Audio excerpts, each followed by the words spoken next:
দর্শক, আপনাদের প্রত্যেককে স্বাগত বাংলা ভিশনের বিশেষ আয়োজন যে কথা বলতে চাই অনুষ্ঠানে। আপনাদের সাথে আছে আমি মাহফুজুর রহমান এবং স্টুডিওতে আজকে আলোচনার জন্য উপস্থিত আছেন জনাব আবু আলম মোহাম্মদ শহীদ খান, সাবেক সচিব, এবং আছেন জনাব সোহরাব হাসান, যুগ্ম সম্পাদক, প্রথম আলো। আপনাদের দুজনকে স্টুডিওতে স্বাগত।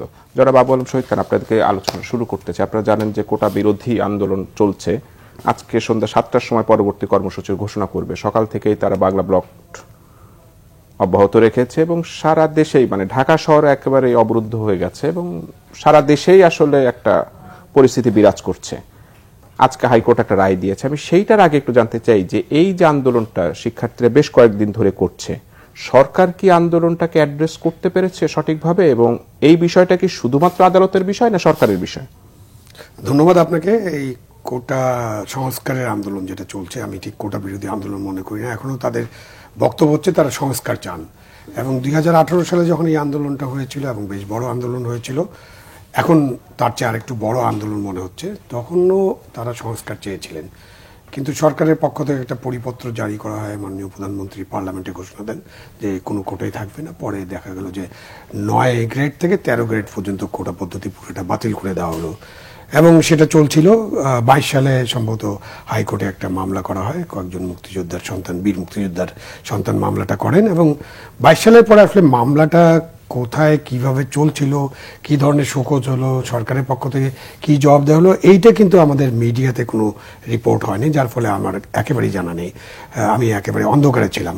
হঠাৎ করে কয়েকদিন আগে, মানে এই সপ্তাহখানেক আগে বা তারও আগে, যখন হাইকোর্ট একটা রায় দিয়ে ফেললো, তখন এটা নিয়ে জানাজানি হলো, এবং কোটার ব্যাপারে যারা অতীতে আন্দোলন করেছিলেন এবং বর্তমানে যারা আছেন, তারা একটা বড় ধরনের আন্দোলনের কর্মসূচি দিলেন যে তারা এটা মানেন না। মূলত যদি বলা যায় যে তারা এখন কিন্তু সরকারের একটা পরিবর্তন এবং বর্তমান সরকারের প্রধানমন্ত্রীর একটা ঘোষণা, সেইটাই যাতে বাতিল না হয় সেই জন্য আন্দোলন করছেন, মূলত সেই আন্দোলন। তারপর তারা সংস্কারের কথা বলছেন। কোটা যেটা আছে, এটার একটা সংস্কার দরকার, এই ব্যাপারে মোটামুটি অনেক মানুষ একমত। আমিও মনে করি যে বাংলাদেশে যে কোটা আছে সেটা একটা সংস্কার করা প্রয়োজন, এবং এটার একটা যৌক্তিক সমাধান করা প্রয়োজন। 2018 সালে যে সমাধানটা করা হয়েছিল, সেই সমাধানটা আসলে কোনো যৌক্তিক সমাধান ছিল না।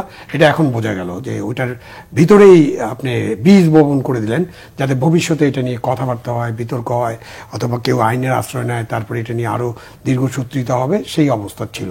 তা আমাদের এখনকার যে আন্দোলন, সেটা সরকার ঠিকমতো হ্যান্ডেল করতে পারছে কিনা, এটা আপনার প্রশ্ন, সেটা সরকার ভালো বলতে পারবেন। বাট এখন পর্যন্ত আমার মনে হয় না যে সরকারের পক্ষ থেকে এমন কোনো ব্যবস্থা নেওয়া হয়েছে যে ব্যবস্থাতে বোঝা যায় যে সরকার তাদের সাথে আলাপ আলোচনা করতে চান এবং এটার একটা সম্মানজনক নিষ্পত্তি চান। এমনিতেই বলে রাখা ভালো যে আমাদের যে সরকারগুলো, যত সরকার আমরা দেখেছি, সেটা স্বৈরাচারী সরকার হোক, সামরিক সরকার হোক, গণতন্ত্রের সরকার, গণতান্ত্রিকভাবে নির্বাচিত সরকার, অথবা রাতের ভোটে নির্বাচন সরকার, মানে অনেকে অনেকভাবে সরকারকে দেখেন। কোনো সরকারই আসলে এই আলাপ আলোচনা করে যে কোনো সমস্যার সমাধান করা যায়, এই অ্যাটিটিউডটা নেই আমাদের মধ্যে। এই গণতান্ত্রিক সহনশীলতা এবং গণতান্ত্রিক উদারতাই নাই যে স্টেক হোল্ডারদের সাথে, বা যারা আন্দোলন করছে বা যারা কোনো একটা দাবি করছে, তাদের সাথে আলাপ আলোচনা করে এটা মীমাংসা করব। প্রথম দিকে তো থাকেই না, পরের দিকে যদি কিছুটা আলোচনা হয়, ওটাও মানে মোটামুটি জোড়াতালি দেওয়া আলোচনা এবং চাপের মুখে আলোচনায় বসে, এবং তারপরে এমন একটা সিদ্ধান্ত নেয় যে ওটার কোনো মূল্য থাকে না, মানে ওটা কার্যকর করতে যে নানান রকম অসুবিধার সৃষ্টি হয়, ভবিষ্যতের বিভেদের বীজটাও তখনই রোপণ করে দেওয়া হয়। এইটা সরকারগুলোর বৈশিষ্ট্য, এবং এটার কারণ হচ্ছে যে আমাদের গণতান্ত্রিক সংস্কৃতিতে আমরা অভ্যস্ত হতে পারিনি। এখন আমাদের মন মানসিকতায় সবখানে সামন্তবাদী একটা আচরণ, সামন্তবাদী একটা মন মানসিকতা কাজ করে। মানসুর ভাই, এই বিষয়টা যদি আমি জানতে চাই যে আলাপ আলোচনা আসলে স্টুডেন্টদের সাথে নাই হতে পারে, সরকার কি নিজেদের মধ্যে আলাপ আলোচনা করেছে? আমরা দেখিনি। গত 2 দিন আগে 6 জন মন্ত্রীকে আমরা বসতে দেখেছিলাম, সেইটার আউটকাম কি আমরা আসলে জানি না। খুব বেশি বক্তব্য তারা দেননি। তারপরে তো তাদের সাথে না বসে নিজেরাও কি বসে না একেবারেই গুরুত্বহীন মনে করছে সরকার, একেবারে গুরুত্বহীন, এবং বিষয়টা কি আদালতের উপরেই চাপিয়ে দিয়ে সব সমস্যার সমাধান হবে? না, সেটা কিন্তু মনে হচ্ছে না। মন্ত্রী নেতাদের প্রথম দিকের ভাষাভঙ্গি, পরবর্তী ভাষাভঙ্গি কিন্তু বেশ পাল্টে যায়। এক ধরনের আন্দোলনকারীদের আশ্বস্ত করার চেষ্টা হয়েছিল যে তোমরা যে দাবিতে আন্দোলন করেছো, অর্থাৎ যেটি পরিবর্তন হয়েছে সেটি থাকবে না, এই ধরনের কিন্তু ইঙ্গিত আওয়ামী লীগের সাধারণ সম্পাদক সহ অন্য মন্ত্রীদের কথাবার্তায় বোঝা গেছিল। যে বিষয়টা হচ্ছে, এখানে সরকারের দেখুন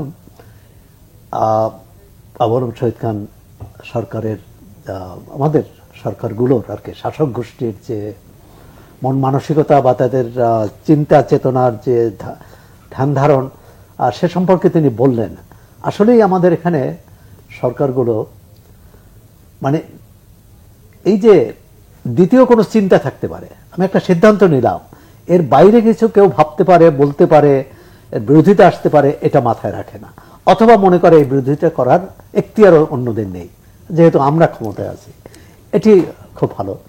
তবে আমি বলবো যে এই সরকারের এর আগেও এই প্রথম একটি ছাত্র আন্দোলন, কোনো ছাত্র রাজনৈতিক সংগঠন এর পিছনে ছিল না, কোনো ছাত্র সংগঠনের পিছনে ছিল না, প্রচলিত ছাত্র সংগঠন, সাধারণ ছাত্রদের এবং সারা দেশের আগের আন্দোলনটা কিন্তু ছিল বিশ্ববিদ্যালয় কেন্দ্রিক, এবারে আন্দোলনটা কিন্তু কলেজ পর্যন্ত ছড়িয়ে গেছে এবং বেশ ব্যাপক। এবং একটা আন্দোলন যে শান্তিপূর্ণভাবে হতে পারে, সরকারকে একটা কারণে ধন্যবাদ দেব যে তারা এটা বাধা দেয়নি। সরকারের পুলিশ এবং যে কোনো আমরা তো দেখি যে কোনো বিরোধী দলের যদি 200 লোক থাকে সেখানে 100 পুলিশ থাকে। এবং দেখুন যে সরকার না চাইলে যে কোনো সরকার চাইলে যে শান্তিপূর্ণ আন্দোলন হতে পারে, দেশ শান্তিপূর্ণ থাকতে পারে, এটি কিন্তু প্রমাণিত হলো। এখন কথা হচ্ছে সমস্যার সমাধানটি কিভাবে হবে।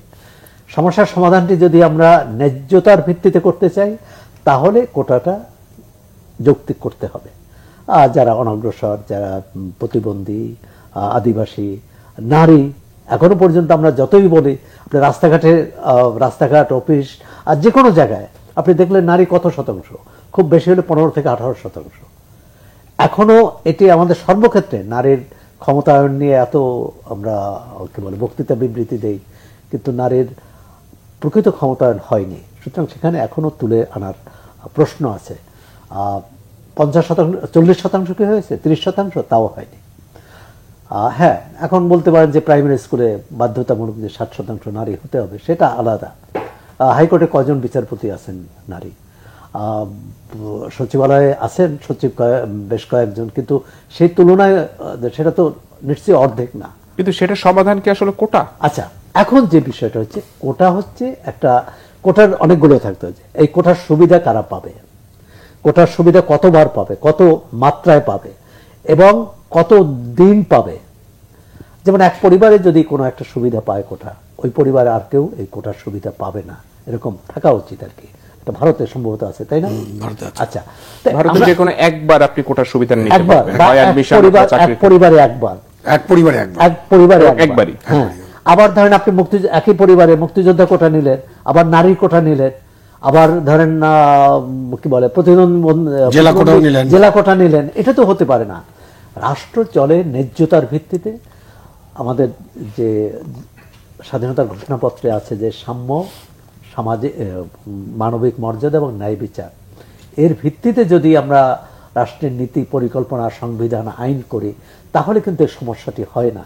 হ্যাঁ, সংবিধানে কি আছে, অনগ্রসর জনগোষ্ঠীকে সামনে নিয়ে আসা, আর সেটি এখন মুক্তিযোদ্ধাদের কোটার ব্যাপার আছে এবং এটা দিয়ে এক ধরনের দেশ বিভক্ত করার চেষ্টা আছে আপনি সামাজিক যোগাযোগ মাধ্যমে বিভিন্ন জায়গায়, এবং এক ধরনের ঘৃণা ছড়ানো হচ্ছে এবং মুক্তিযুদ্ধকে বিতর্কিত করা হচ্ছে। এটি খুব দুঃখজনক। সিদ্ধান্তটি ভুল হলে তার সমালোচনা, কিন্তু এটা নিয়ে কেউ কেউ মুক্তিযুদ্ধকে সমালোচনা করছে, 71কে সমালোচনা করছে এবং অনেক যেটা শোভনীয় নয় এই ভাষায়। আচ্ছা, আরেকটি প্রশ্ন, আমরা মুক্তিযোদ্ধাদের কোটা দিলাম কেন? তারা দেশ স্বাধীনতার জন্য লড়াই করেছে, সুতরাং তাদের বিশেষ সম্মান বা মর্যাদা তাদের পরিবারে। শহীদ পরিবার কি হবে? শহীদ পরিবার তো জীবন দিয়েছে, যে যুদ্ধে যে শহীদ হয়েছে তিনি হয়তো মুক্তিযোদ্ধা হিসেবে এই পেতে পারেন, কিন্তু যারা 30 লাখ লোক তো যুদ্ধ করে শহীদ হয়নি। আমরা 30 লাখ স্বীকৃত, যেটা 30 লাখ, তার মধ্যে কত লাখ পরিবার রাষ্ট্রের এই মর্যাদা পেয়েছে? যদি না পেয়ে থাকে তাহলে আপনি যদি শুধু মুক্তিযোদ্ধাদের এই মর্যাদা দেন তাহলে শহীদ পরিবারের প্রতি অবিচার করা হয়।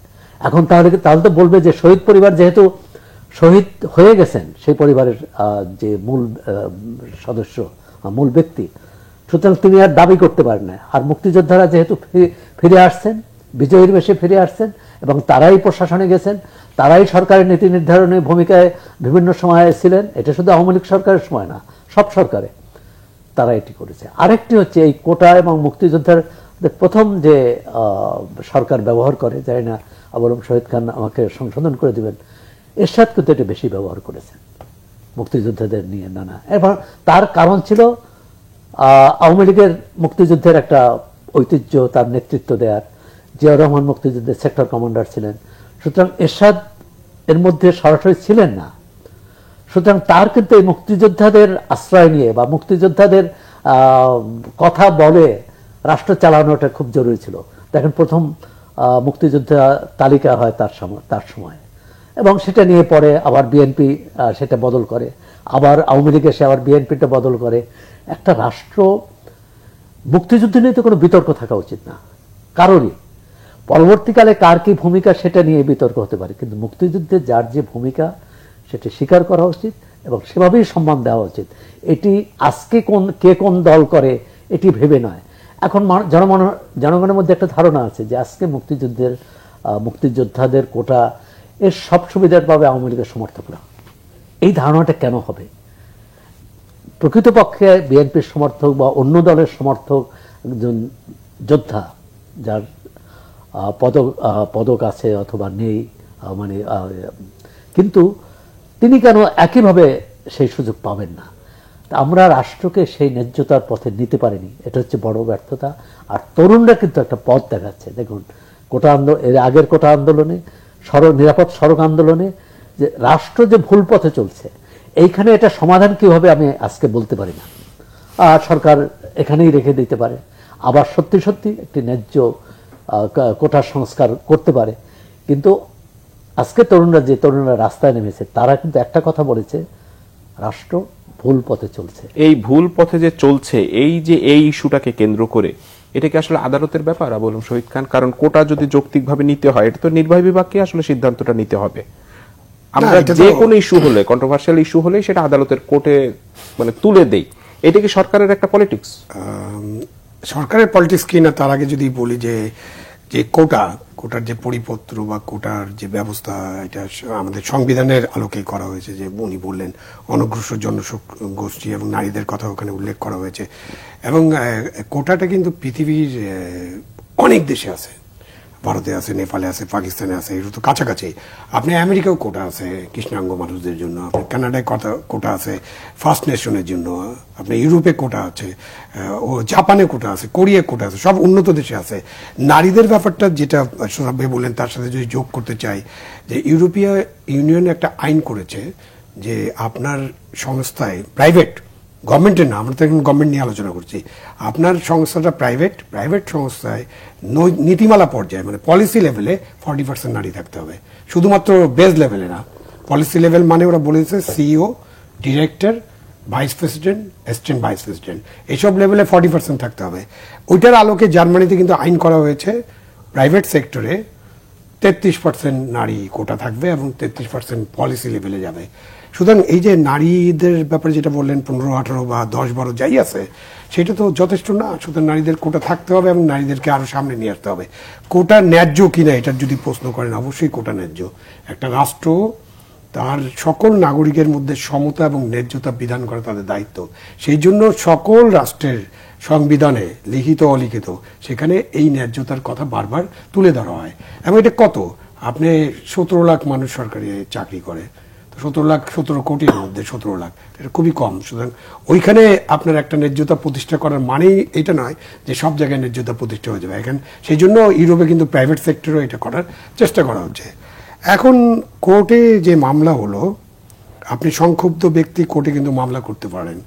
এখন এখানে সরকারের পক্ষ থেকে ইন্ধন যোগানো হয়েছে কিনা বা এরকম কোনো রিপোর্ট তো আমাদের কাছে নেই। তবে এই মামলাটা চলছে, ডেট পড়েছিল, মামলাতে নিশ্চয়ই শোকজ হয়েছিল, সরকার কি জবাব দিয়েছিল এবং মামলার শেষ পর্যন্ত সরকার এটাকে কিভাবে দেখেছে সেটা জানা দরকার এবং জনগণের জানার অধিকার আছে, যেটা মিডিয়া করতে পারে। তাহলে কিন্তু বোঝা যাবে, আপনি যে প্রশ্নটা আমাকে করলেন যে সরকার নিজে নিজে কি ইন্ধন যুগিয়ে এটা করছে কিনা, ওই তথ্যগুলো জানার পরে আমরা কিন্তু একটা জায়গায় পৌঁছতে পারবো যে সরকারের ভূমিকাটা কী ছিল, যে সরকার যখন ওই পরিপত্র জারি করে তখন থেকে এটা চিন্তা করেছে কিনা যে একসময় এটা নিয়ে মামলা হবে, মামলাতে আদালত যে রায় দিবে আমরা আদালতের কাঁধে ভর দিয়ে, যেমন অন্য অনেক ইস্যুতে বলা হয় যে সরকার আদালতকে ব্যবহার করে এই কাজটা করলো, ওই কাজটা করলো, সংবিধান সংশোধন করলো। এটা একটা হতে পারে, বাট এটার আরও ইনফরমেশন লাগবে এই সম্পর্কে চূড়ান্ত মন্তব্য করার আগে। তো এই ক্ষেত্রে যেটা ঘটছে, যেমন ধরেন যে আজকের যে বিচারিক প্রক্রিয়া তো খুব ভালো, মনে করেন আজকে এইটা দুজন আবেদনকারী ছিলেন, যেটা কোটা আন্দোলনকারীরা বলছে, সংস্কার আন্দোলনকারীরা, যে তাদের পক্ষ থেকে আদালতে যাওয়া হয়নি, বাট দুজন ছাত্র হয়তো গিয়েছিলেন, যে যেভাবে গেলেন। নর্মালি কি হয়, একটা কোর্টে, হাইকোর্টে যদি কোনো একটা রায় দেওয়া হয়, রায় ঘোষণা করা হয়, আর সরকার যদি সেই রায়ের ব্যাপারে সংক্ষুব্ধ হয় অথবা সরকার সেই রায়টাকে যদি চ্যালেঞ্জ করতে চায় অথবা পরিবর্তন করতে চায়, তারা সরাসরি চেম্বার আদালতে যান এবং রায়টাকে স্থগিত করা হয়। স্থগিত করে চেম্বার আদালত এটার জন্য একটা শুনানির ডেট ঠিক করেন, যে পূর্ণাঙ্গ আদালতে এটার বিচার বিশ্লেষণ হবে, ওখানে শুনানি হবে। তো এই ক্ষেত্রে কি হলো, এই ক্ষেত্রে তো চেম্বার আদালত ওই রায়টাকে স্থগিত করে নেই, আজকে স্থগিত হয়েছে, কিন্তু চেম্বার আদালত করেনি। এবং এর আগের দিনে সুপ্রিম কোর্টের আপিলেট বিভাগে যখন এটা উঠেছিল তখনও এটা স্থগিত করা হয়নি, বলা হয়েছে যে পরবর্তীতে কাগজপত্র পেলে এটা নিয়ে শুনানি পূর্ণাঙ্গ রায় দেওয়া হবে।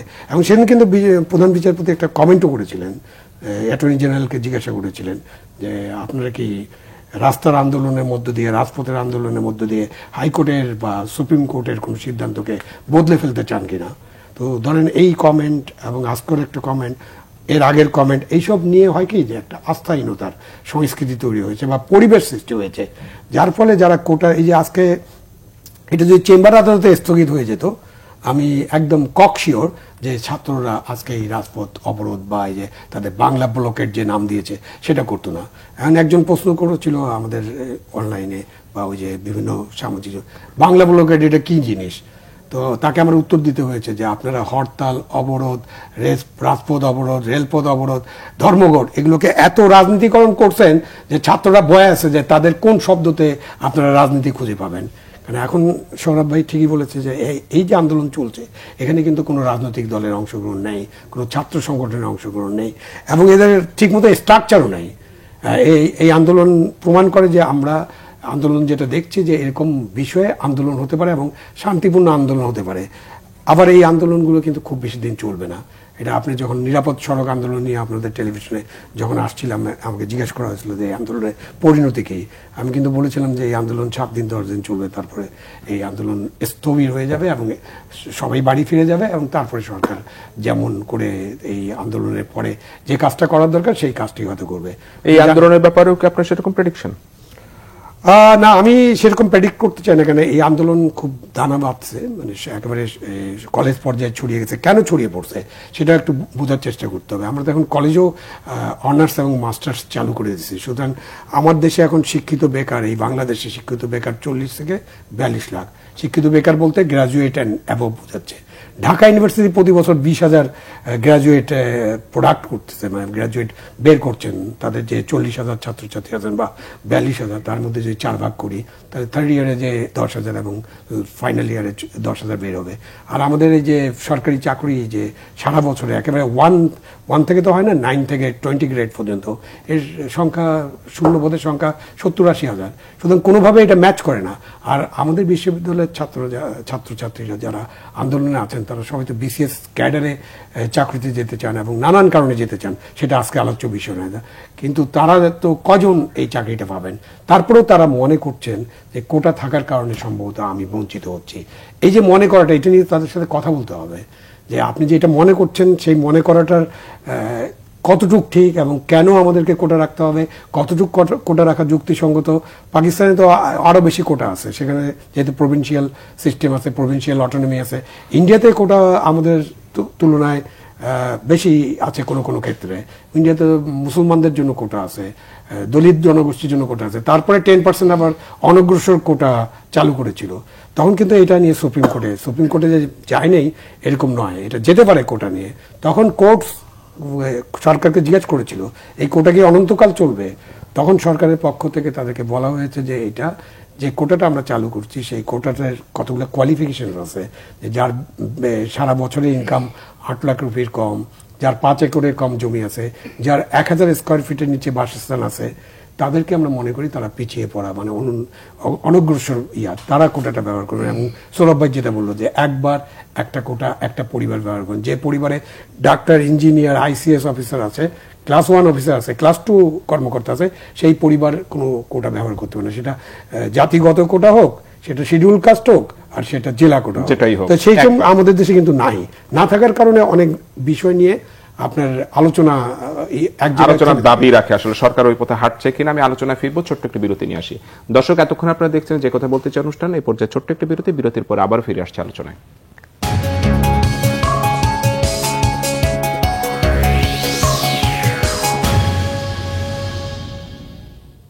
দর্শক, বিরতির পরে আপনাদেরকে আবারও স্বাগত যে কথা বলতে চাই অনুষ্ঠানে। বিরতির আগে আপনারা আলোচনা শুনছিলেন সাবেক সচিব জনাব আবু আলম মোহাম্মদ শহীদ খান এবং সোহরাব হাসান, যুগ্ম সম্পাদক, প্রথম আলো। সোহরাব, বিরতির আগে আবু আলম শহীদ খান বলছিলেন যে ইদানিং একটা কথা বেশ কয়েকবার ভাবে উচ্চারিত হয়েছে যে আন্দোলন করে আসলে রায় পরিবর্তন করা যায় না।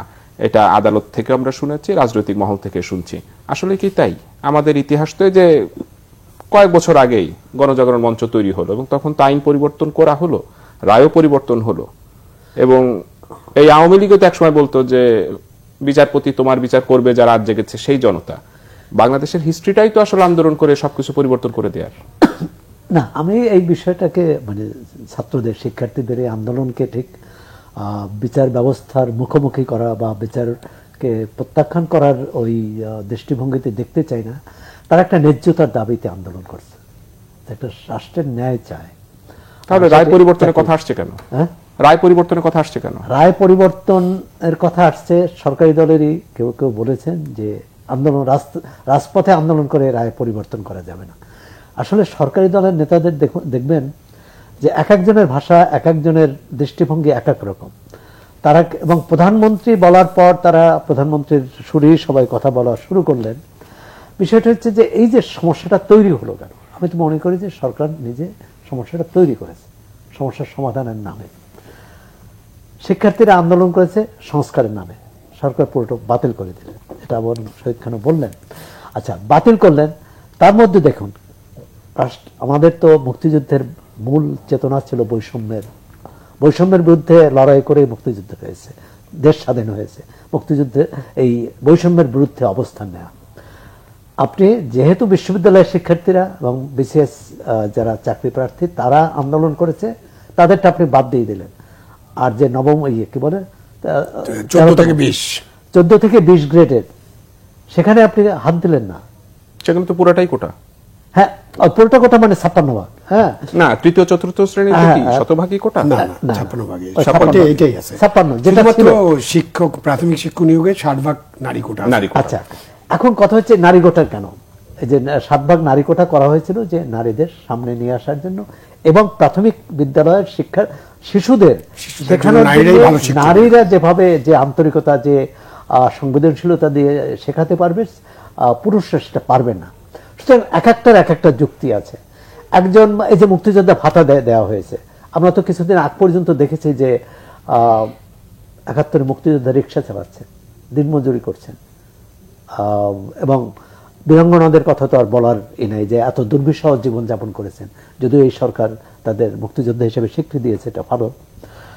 কিন্তু একটা রাষ্ট্রের পুরো কেউ যদি বলে যে এরা আমার পক্ষে, এরা আমার বিপক্ষে, এইভাবে যদি নীতি পরিকল্পনা হয় তাহলে ন্যায্যতা হবে না। হ্যাঁ, এবং সরকার সেটাই করতে গেছে। যে সরকার যারা আন্দোলন করেছে তাদেরকে বলছে যে কোটা নাই। এখন কোটা নাই বলে যে প্রতিবন্ধী, এই যে আদিবাসী নারী, তাদেরকে বঞ্চিত করা হলো। তারা যদি 15% মুক্তিযোদ্ধাদের বঞ্চিত করা হলো। আমি মনে করি মুক্তিযোদ্ধাদের কোটা থাকতে হবে, কিন্তু যৌক্তিক। এটা সিদ্ধান্ত তো হবে যুক্তির ভিত্তিতে, তথ্যের ভিত্তিতে এবং দাবির ভিত্তিতে। তা আপনি সরাসরি বাতিল করে দিলেন। এখন যেটা আছে আদালতে উঠছে। আচ্ছা ধরুন আদালতে যদি আমি মনে করি যে আদালতের রায়ে যদি ভবিষ্যতে রাষ্ট্রের সুমতি হয় সেজন্য আদালতের রায় ভালো, আমি হাইকোর্টের রায়ের কথা বলছি। ধরেন আদালতে হাইকোর্ট যদি ওই রায়টা না দিত তাহলে কিন্তু এভাবে চলতো যে কোনো কোটা নাই বাংলাদেশে, অন্তত উপরের শ্রেণীর প্রথম ও দ্বিতীয় শ্রেণীর চাকরির ক্ষেত্রে। এই যারা পশ্চাৎপদ, যারা অনগ্রসর, তারা সবসময় অনগ্রসরই থেকে যাবে। সুতরাং এখন আমার মনে হচ্ছে সরকারের একটি উচ্চ পর্যায়ের কমিটি করা উচিত, কমিশন করা উচিত, যেখানে সরকারের নিজের কোনো সম্পৃক্ত থাকবে না, বিশেষজ্ঞদের নিয়ে যে এটার কিভাবে হওয়া উচিত। সাবেক সরকারি কর্মকর্তা থাকতে পারেন, আইন বিশেষজ্ঞ থাকতে পারেন, বিশ্ববিদ্যালয়ের শিক্ষক থাকতে পারেন।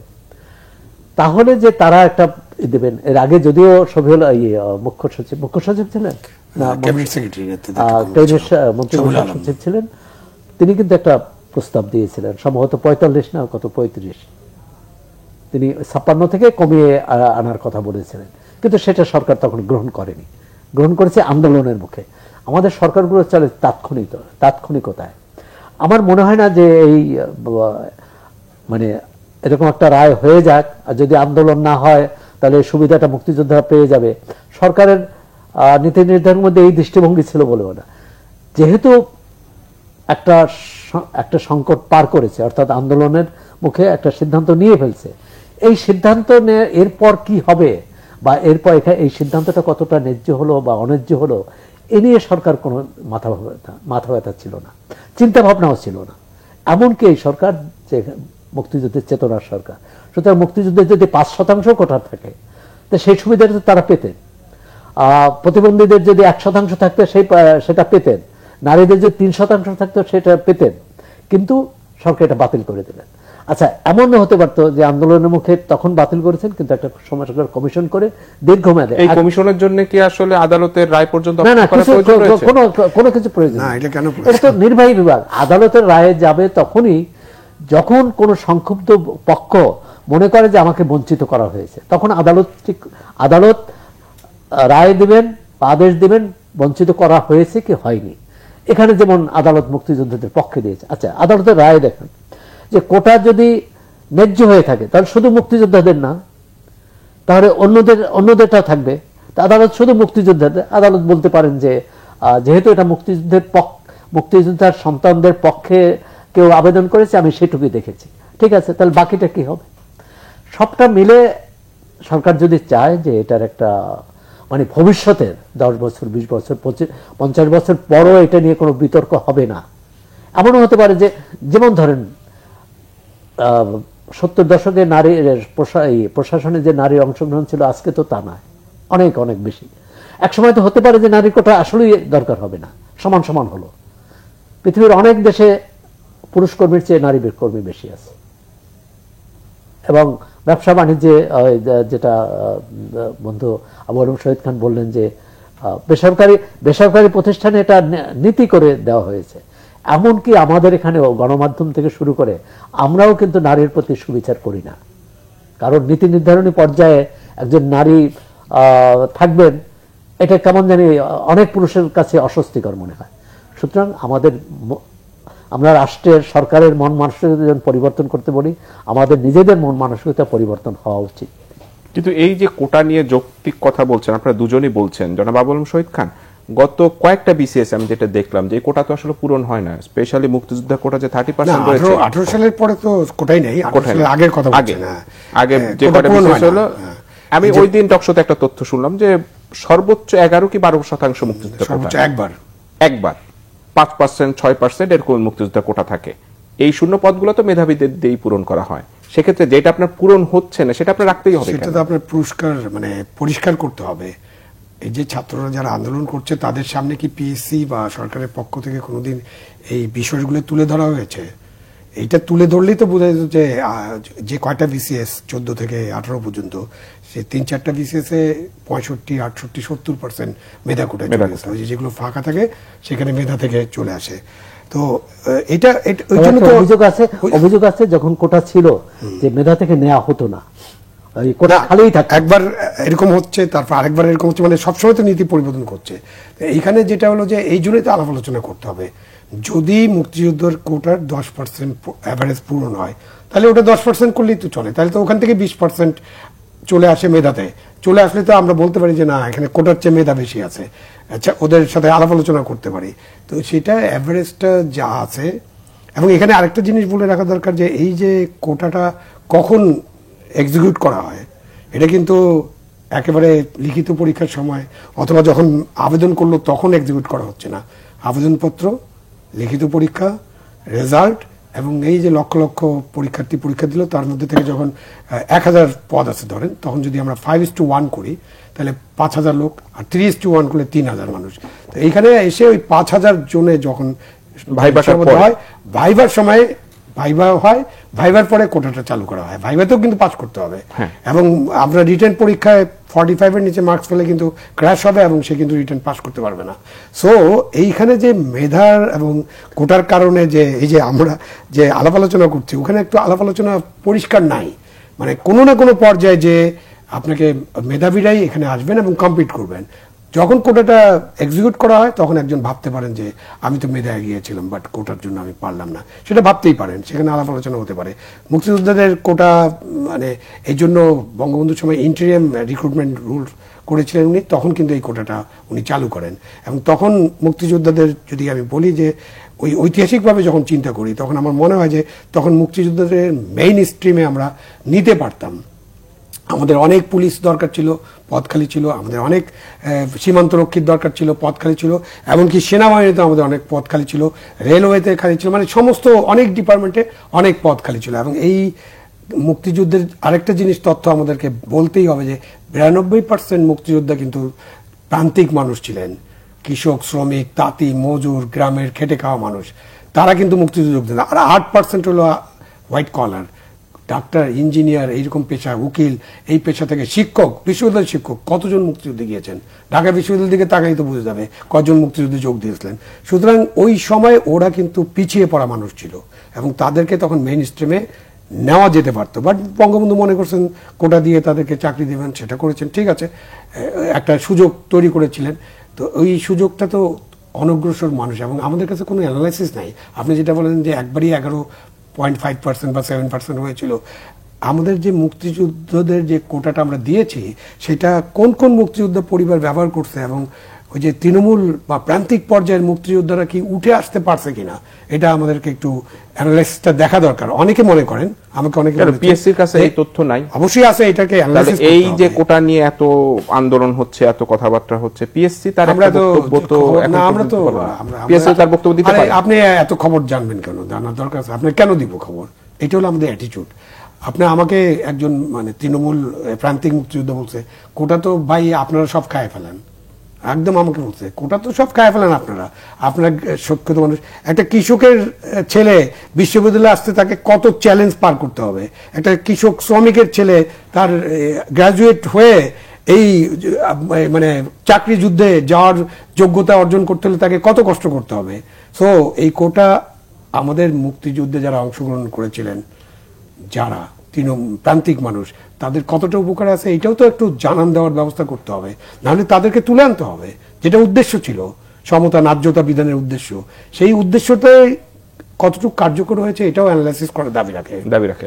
সৌরভ ভাই, আপনার কাছে যদি শুনতে চাই যে আসলে পিএসসি এই তথ্যগুলো আসলে কেন দিতে চায় না বা কেন দেয় না, আবার পক্ষান্তরে তো আমরা দেখছি যে পিএসসি ড্রাইভারও শত শত কোটি টাকার মালিক হয়ে যাচ্ছে।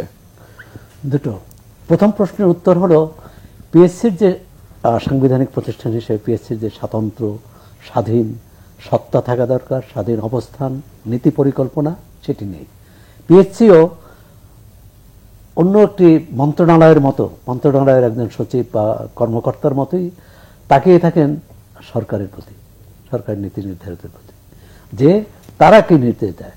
এবং তথ্য দেওয়ার ক্ষেত্রে তারা ভাবে যে সরকার যদি বেজার হয়, এই যে সরকারকে তুষ্ট করা এবং বেজার হওয়ার ভয়, এ থেকে পিএসসি কেন কোনো প্রতিষ্ঠানই কি বলে মুক্ত না। আচ্ছা, মুক্ত না, এবং তারা তার যে তার যে নীতি পরিকল্পনা আছে, তার যে গঠনতন্ত্র আছে, সে মতো করে চলতে পারে না, সবসময় তাকিয়ে থাকে। হ্যাঁ, পিএসসির দীর্ঘদিন একটা ছিল, অন্তত গত 15 বছর বা তত্ত্বাবধায়ক সরকারের সময় থেকে যতগুলো বিসিএস পরীক্ষা হয়েছে সেখানে অনিয়ম দুর্নীতি খবর কম ছিল। কিন্তু সম্প্রতি যে সব কাহিনী বের হচ্ছে, আমরা ধরে নিলাম নন ক্যাডারে পর্যায়ে হয়েছে, কিন্তু আপনি চিন্তা করতে পারেন যে একটা কর্ম কমিশন, স্বাধীন বাংলাদেশ কর্ম কমিশনের মধ্যে এরকম মানুষ আছে। এবং শুধু যে আপনার ড্রাইভারের খবর আছে, ড্রাইভার তো 14 সালে রিটায়ার্ড করছে। এখন যারা আছে, প্রশ্ন তো ড্রাইভার তৈরি করে না, ড্রাইভার যদি এই চক্রের হোতাও হয়ে থাকে তাহলে তো এখন যারা আছে তাদের কাছ থেকে নিয়েছে। এবং একজন অফিস সহায়ক তো জবানবন্দিতে বলছেন যে একজন কর্মকর্তার কাছ থেকে 2 কোটি টাকা দিয়ে প্রশ্ন নিয়েছেন, অ্যাডভান্স দিতে 80 লাখ টাকা। হ্যাঁ, এখন চিন্তা করেন দুর্নীতি কত ভয়াবহ পর্যায়ে। এখন তো আমি দেখছি যে এই শিক্ষার্থীরা যারা আজকে কোটার বিরুদ্ধে বা কোটা সংস্কারে আন্দোলন করছে, তাদের আন্দোলন করতে হবে যে এই পিএসসি সংস্করণে। পিএসসি এইভাবে চলতে পারে না। একটা সারা জাতির একটা কি বলে ভবিষ্যৎ কর্ম কমিশন হচ্ছে সারা জাতির রাষ্ট্র কিভাবে পরিচালিত হবে সেই মানুষগুলোকে নিয়োগ দেওয়া। তাহলে সেখানে যদি দুর্নীতি হয় তাহলে একটি কোটা মেধা কোনো কিছুই তো কার্যকর হবে না। একজনের বাড়িতে প্রশ্ন পাঠিয়ে দেবে, সেই প্রশ্ন আবার হয়তো উত্তরপত্র সঙ্গে পাঠিয়ে দিবে এবং সে ভাস্ট হয়ে যাবে। মানে একটা ভয়াবহ দুর্নীতি। মানে এদের দৃষ্টান্তমূলক শাস্তি হওয়া উচিত। এবং এর পিছনে কারা কারা আছে, আর শুধু একজন সহকারী পরিচালক বা উপপরিচালক তারাই কি করেছে, এর উপরে গেছে কিনা? আমরা তো অন্য অন্য দপ্তরে দেখি যে দুর্নীতি হওয়া মানে নিচ থেকে উপর পর্যন্ত, উপর থেকে নিচ পর্যন্ত। হ্যাঁ, এখন প্রশ্ন হলো যে এই দুর্নীতি বের হওয়া, চ্যানেল 24 যদি এই রিপোর্টটা না করতো, সিআইডি বা অন্য গোয়েন্দা সংস্থা তো কত বিষয়ের উপরে রিপোর্ট দেয়, এটা নিয়ে হইচই হতো না। ছাগলকাণ্ড বের না হলে মতিউর রহমান হয়তো আলোচনায় আসতেন, হ্যাঁ, মানে সাধুপুরুষ হিসেবেই থাকতেন। এরকম অনেক ক্ষেত্রে দেখি। সুতরাং রাষ্ট্রকে নতুনভাবে ভাবনা উচিত। কে ক্ষমতায় আছে কে ক্ষমতায় নেই সেটা তার চেয়েও বড়। আর হলো যে সেই নতুনভাবে ভাবনার জন্য কিন্তু গণতন্ত্রটা প্রয়োজন, মানে অন্যের মত শোনার প্রয়োজন। আমরা যে এতক্ষণ আবু শহীদ খানও বলছিলেন যে আমাদের মধ্যে ওই মানসিকতা তৈরি হয়নি যে অন্যের মত শোনার। এখন এটাই তো হচ্ছে গণতন্ত্র, অন্যের মত শুনতে হবে এবং সংখ্যাগরিষ্ঠতার ভিত্তিতে দেশ পরিচালিত হতে হবে। সংখ্যাগরিষ্ঠতার ভিত্তিতে পরিচালিত হতে হলে সুষ্ঠু নির্বাচন হতে হবে। সুষ্ঠু নির্বাচন শুধু গণতন্ত্রের হীনতার কারণেই কি আসলে শোনে না? কারণ আমি শিক্ষকদের আন্দোলন, এটা বড় কারণ, এটা তো সরকার দলীয় শিক্ষকরাই আন্দোলন করছে, তাদের বক্তব্য তো বড় কারণ। এটা তো বড় কারণ। সরকার দলীয় বিশ্ববিদ্যালয়ের শিক্ষকরা কি নিয়ে আন্দোলন করা উচিত? আন্দোলন করা উচিত রাষ্ট্র ঠিক মতো চলছে কিনা, মত প্রকাশের স্বাধীনতা আছে কিনা, গণতন্ত্র আছে কিনা, মানবাধিকার আছে কিনা, বিশ্ববিদ্যালয় ঠিক মতো চলছে কিনা, বিশ্ববিদ্যালয় তার ন্যায্য অধিকার ফিরে পাচ্ছে কিনা। কিন্তু কোনো কিছুই কিন্তু তারা 15 বছরে আমি দেখিনি। 2 বার তারা দাঁড়ালেন, দুটাই হচ্ছে নিজেদের সুযোগ সুবিধা। হ্যাঁ, নিজেদের সুযোগ তারা বঞ্চিত মনে করলে দাঁড়াতে পারেন, কিন্তু দেখুন একটা রাষ্ট্র বিশ্ববিদ্যালয়ের শিক্ষকদের, আমি তো এক্ষেত্রে মানে কি বলে অপমানিত বোধ করি যে বিশ্ববিদ্যালয়ের শিক্ষকরা আজকে ধর্ণা দিচ্ছে, সরকারের কোনো মন্ত্রীর দেখা পাচ্ছে না, মানে কথা বলতে পারছে না। এটা কি হতে পারে? আমার মনে হয় না পাকিস্তান আমলে এরকম হয়েছে যে কোনো বিশ্ববিদ্যালয়ের 5 জন শিক্ষক কোনো মন্ত্রীর সাথে দেখা করার অভিপ্রায় ব্যক্ত করেছেন এবং তাদের মন্ত্রী নাকচ করে দিয়েছেন। কিন্তু আমরা কোথায় রাষ্ট্রকে, বিশ্ববিদ্যালয় তো এই রাষ্ট্রেরই একটি প্রতিষ্ঠান এবং জানি আমরা গর্ব করি। সেই প্রতিষ্ঠানকে হেয় প্রতিপন্ন করা, বিশ্ববিদ্যালয়ের শিক্ষকদের যেমন করার পিছনে তাদের যেমন ভূমিকা আছে, রাষ্ট্রেরও তো ভূমিকা আছে। রাষ্ট্র অন্তত তাদের সাথে বসে, রাষ্ট্র যদি মনে করে তারা আন্দোলন করছে অন্যায় দাবিতে, সেটা বোঝানো হোক। অর্থ মন্ত্রণালয় থেকে একটা বিবৃতি দিয়ে দিল, এটাই যথেষ্ট। তো সময় দিয়েও পরবর্তীতে শুনলাম যে সেটা ক্যান্সেল করে দিয়েছে। জনাব আবু আলম শহীদ, আপনার কাছে একটু জানতে চাই, যেমন পিএসসি ড্রাইভারের কথা বলছিলেন, সামাজিক যোগাযোগ মাধ্যমে কিন্তু এখন একটা কথা খুব পপুলার হয়েছে যে আবেদ ক্যাডার, ড্রাইভার আবেদ, সে যাদেরকে প্রশ্ন দিয়েছিল তারা ক্যাডার হয়েছে, তারা আবেদ ক্যাডার। এই আবেদ ক্যাডারদের কি বের করা সম্ভব? যদি সরকার চায় এবং এজেন্সি যদি চায়, সিআইডি যদি চায়, অবশ্যই বের করা সম্ভব। যেটা বলছিলেন সৌরভ, যে আমাদের এজেন্সিগুলোর কাজ কি? পাবলিক সার্ভিস কমিশনের অনেক চাপ আছে, তারা বিসিএস পরীক্ষা নিয়ে খুব ব্যস্ত থাকেন এবং তাদের যে লোকবল আছে, সক্ষমতার দুর্বলতা আছে, এবং এই জন্য কিন্তু অনেক দিন ধরে বলা হচ্ছে যে ক্লাস 1 চাকরির জন্য, মানে ক্যাডার সার্ভিসের জন্য একটা পিএসসি থাকুক, সেটা তো আছেই। এই যে ক্লাস 2 যে গেজেটেড চাকরিগুলো, বেশ অনেক চাকরি, সেগুলোর জন্য আরেকটা পাবলিক সার্ভিস কমিশন করা হোক। তাহলে কিন্তু ওই পাবলিক সার্ভিস কমিশন অনেক মনোযোগ দিতে পারতো। এখানে শিক্ষকদের জন্য আলাদা করা হোক। শিক্ষকদের জন্য পাবলিক সার্ভিস কমিশন এটার মনোযোগ দিতে পারতো, মানে তাদের সক্ষমতা দরকার ছিল। আপনি একই ধরনের পাবলিক সার্ভিস কমিশন দিয়ে কি আপনি একসময় যে জনসংখ্যা 7 কোটি ছিল, তখন যা যেরকম ছিল এখন 18 কোটি মানুষের একই তো চলতে পারে না। এটা তাদের একটা সক্ষমতার ব্যাপার আছে, যে কারণে তারা দেখতে পারেনি। বাট দায় মুক্তি এর কারণে পাবেন না, কারণ আপনারা তাহলে প্রথম থেকেই বলা উচিত ছিল যে আমরা ক্লাস 2 গ্রাজুয়েটেড পরে কোনো পরীক্ষা টরীক্ষা নিতে পারবো না, এটা আমাদের সক্ষমতার বাইরে। যেহেতু আপনারা নিয়েছেন এবং এই ঘটনা ঘটেছে, দায় নিতে হবে। এখন আবেদ সাহেব যেটা করলেন, মানে 14 সালে উনি রিটায়ারমেন্টে গেছেন, অনেক দিন ধরে ওখানে ছিলেন, এবং এটা একটা যে বড় একটা ব্যবসা, যে কোটি টাকার বিনিয়োগ এবং অ্যাডভান্স পেমেন্ট দিয়ে প্রশ্ন নেওয়া, মানুষকে প্রশ্ন দেওয়া, এটা এখন সিআইডির কাছে গেছে। 17 জন সম্ভবত গ্রেফতার হয়েছেন, আরও গ্রেফতার হতে পারেন। তাদের ব্যাপারে খুবই কঠোর পদক্ষেপ নিতে হবে। দুটো পদক্ষেপ, একটা হলো ফৌজদারি অপরাধের জন্য তাদের বিচারালয়ে সোপর্দ করতে হবে, এবং পাবলিক সার্ভিস কমিশন তাদের নিজস্ব আইনে তাদের ব্যবস্থা নেবেন। বাট এটার খুঁজে বের করতে, উনি যেটা বলছেন যে তলে উপরে খুঁজতে হবে, ওটা তো বলাই হয়ে গেছে। সেই জন্য আমি বলি যে আবেদ ক্যাডার যেটা বলছেন, টাকা যারা দিয়েছিল, প্রশ্নপত্র পেয়েছিল এবং যারা চাকরিতে আছে, বের করতে হবে। ঢাকা ইউনিভার্সিটি কিন্তু একটা এক্সাম্পল সেট করেছে। ঢাকা ইউনিভার্সিটি প্রথমে একটা ডিনায়াল করেছিল, যখন বলা হলো যে ভর্তি পরীক্ষার প্রশ্নপত্র ফাঁস হয়। সাদেকা হালিমও এটার বড় প্রতিবাদ করেছিলেন, উনি জগন্নাথ বিশ্ববিদ্যালয়ের এখন ভিসি। পরে দেখা গেল যে রিপোর্টটা হয়েছে, সেই রিপোর্টটা সত্যি। পরে কিন্তু ঢাকা ইউনিভার্সিটি ব্যবস্থা নিয়েছে, এখন কিন্তু প্রশ্নপত্র ফাঁস হয় না, এবং যারা ওই ফার্স্ট প্রশ্নপত্রের ভিত্তিতে অ্যাডমিশন পেয়েছিলেন তাদের অ্যাডমিশন বাতিল করা হয়েছে। এবং এটাই এখানে করতে হবে। এখানে করতে হবে যে কঠোর ব্যবস্থা, যারা জড়িত তাদের, এবং যারা এই প্রশ্নপত্র দিয়ে লাভবান হয়েছে, অনৈতিকভাবে প্রশ্নপত্র সংগ্রহ করে চাকরিতে আছে, অনৈতিকতার কারণে তাদের চাকরি অবশ্যই বাতিল করতে হবে। তখন হবে কি, যে আপনি প্রশ্নপত্র কেনার চিন্তা করবেন না। তখন একজন ভাববে, ভাই আমি এটা করলেও আমার চাকরি থাকবে না, এবং তাদেরকেও কিন্তু ফৌজদারি অপরাধে দণ্ডিত করা যায়। আপনি এখন সরকার করবে কিনা সেটা আসলে সময় বলে। সরকার অবশ্যই করা উচিত। করবে কিনা মানে সরকারের কাছে এটা মানুষের দাবি, জাতির দাবি, আমি দাবি করছি এখানে, এবং এটা না হলে তো এইভাবে চলতে পারে না। যাক, সেটা আসলে সময় বলে দেবে। আপনাদের দুজনকে স্টুডিওতে আসার জন্য অসংখ্য ধন্যবাদ। দর্শক, এতক্ষণ আপনারা দেখছিলেন যে কথা বলতে চাই অনুষ্ঠান। আজকের মতো এখানেই বিদায় নিচ্ছি। সবাইকে ধন্যবাদ।